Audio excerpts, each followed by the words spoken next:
We did part A yesterday. The question was, for part A, when is the stone going to hit the ground? So what was the answer to part A? 9.543 seconds. So we figured out that we're dropping this stone from the top of a 450-meter tall building, and it's going to take 9.543 seconds to hit the ground. Okay, so now question B is, with what velocity does the stone hit the ground? Now, some people's first response is to say, well, when it hits the ground, it's not moving.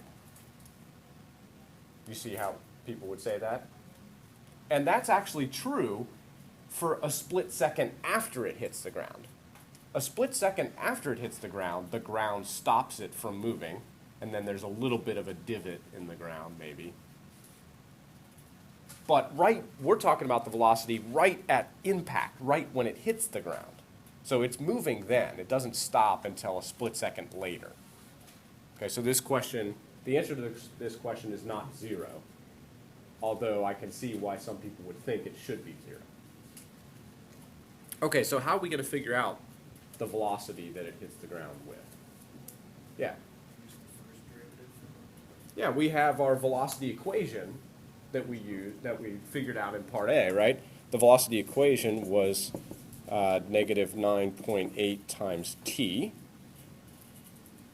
So since this question is asking for a velocity, it makes sense to use the velocity equation.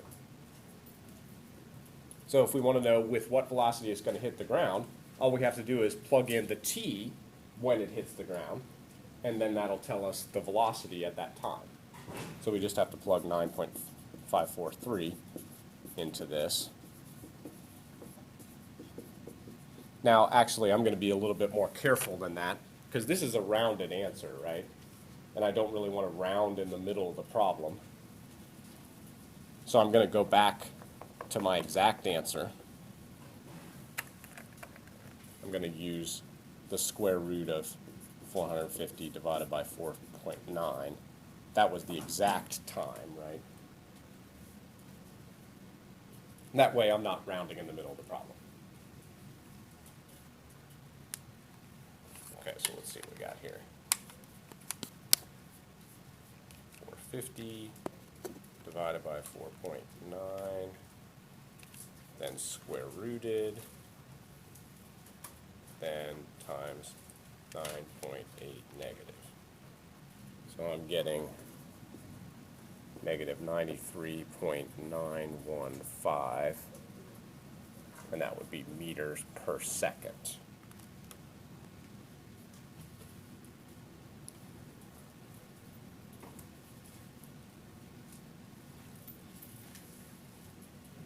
The yellow, Logan, the yellow sheet is code for this pile is done. So that's why there's a yellow sheet on top of it. Is everybody good with this?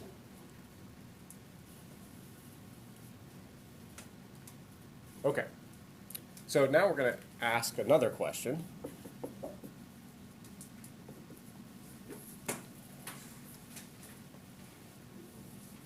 Okay, so let's say this time, instead of a stone, let's say we're dropping a bowling ball.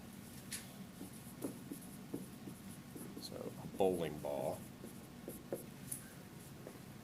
is dropped from the top of a 200-foot building. I don't recommend this, by the way.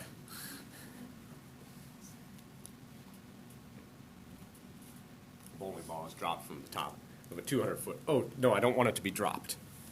I want it to be thrown.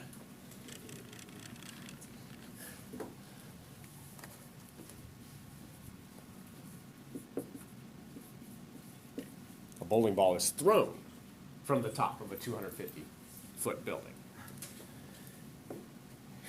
And it is thrown upward with a velocity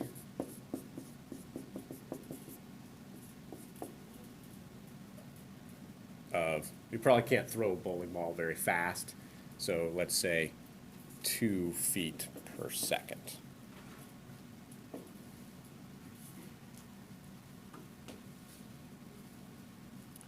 Okay, so then the question is, when will the ball hit the ground?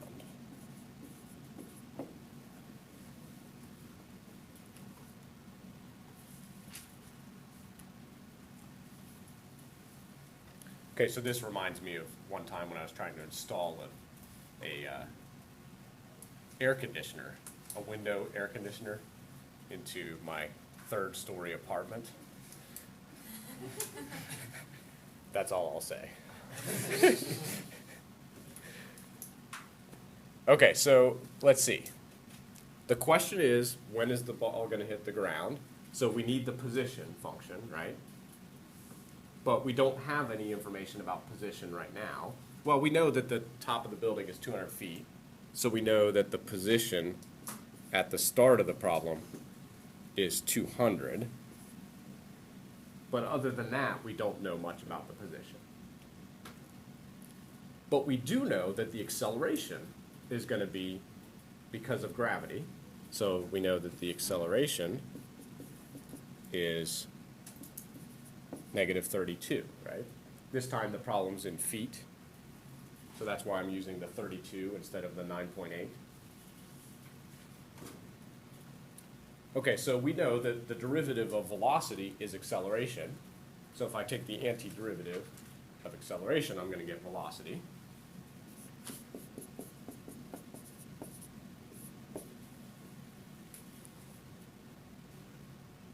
Is that completely right? No, because I'm forgetting plus c, right? Is everybody okay with the -32t as the antiderivative? Okay, so then plus c. So in order to figure out this plus c, I need to know a point that's on the velocity graph. So do I know the velocity at any particular time? Yeah, I know the velocity at the start.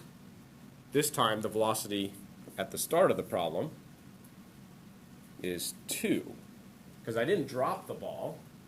Yesterday I dropped the stone, so the starting velocity was 0. But today I threw the ball, so the starting velocity is 2. And why is the 2 positive? Because I threw the ball in the upward direction. So it went up for a while and then came back down. If I had thrown it down, then that would have been a -2. Okay, so I could use this to figure out what c should be in this velocity equation. So if I plug a 0 in for t,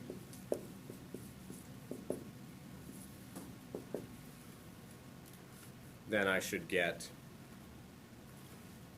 2 out. According to this formula here, when I plug a 0 in, I should get 2 out. So then c comes out to 2, and my solid velocity equation is -32t plus 2.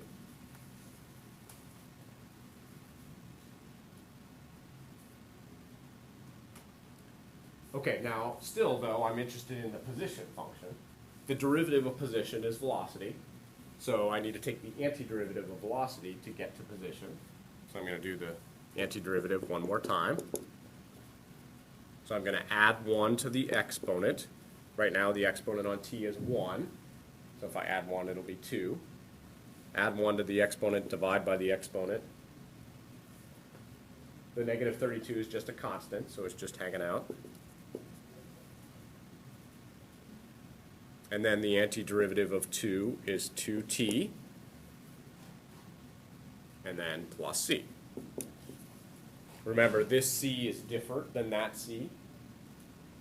So if you want to, you can call that c1 and this one c2. Or just, it doesn't matter because we just figured it out. So, okay, now to figure out this c, I'm going to use this point. The fact that when you plug 0 into the position, it needs to be 200. So if I plug 0 in for t,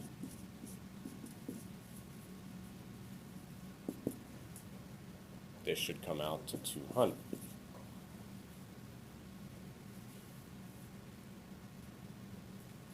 So then the c comes out to 200. And we have a solid position equation. S of t equals negative 16t squared plus 2t plus 200.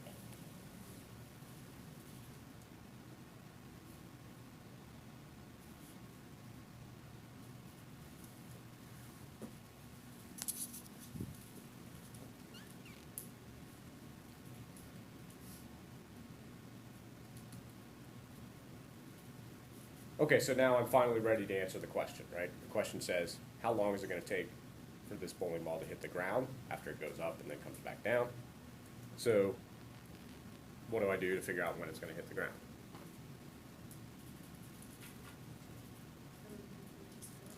Put a 0 in for S, right?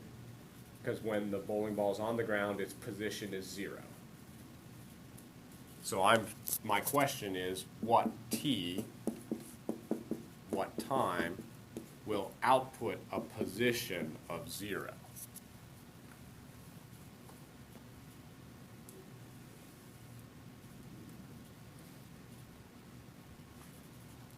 Okay, so then how do I solve that?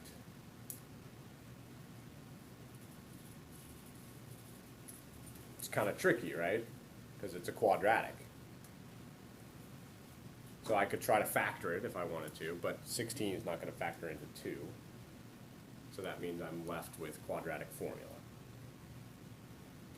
Okay, so that's the opposite of b, plus or minus the square root of b squared minus 4 times a times c all over 2 times a.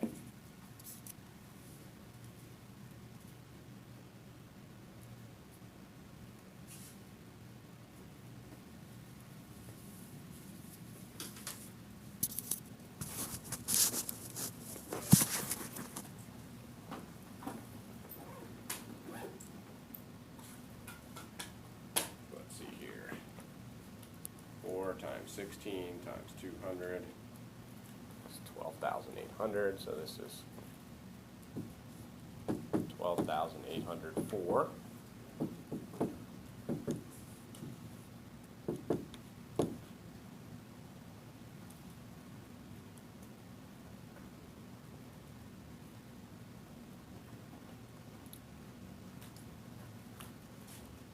So then there's two possibilities, negative 2 plus the square root of 12,804 divided by negative 32, and also negative 2 minus the square root of 12,804 divided by negative 32.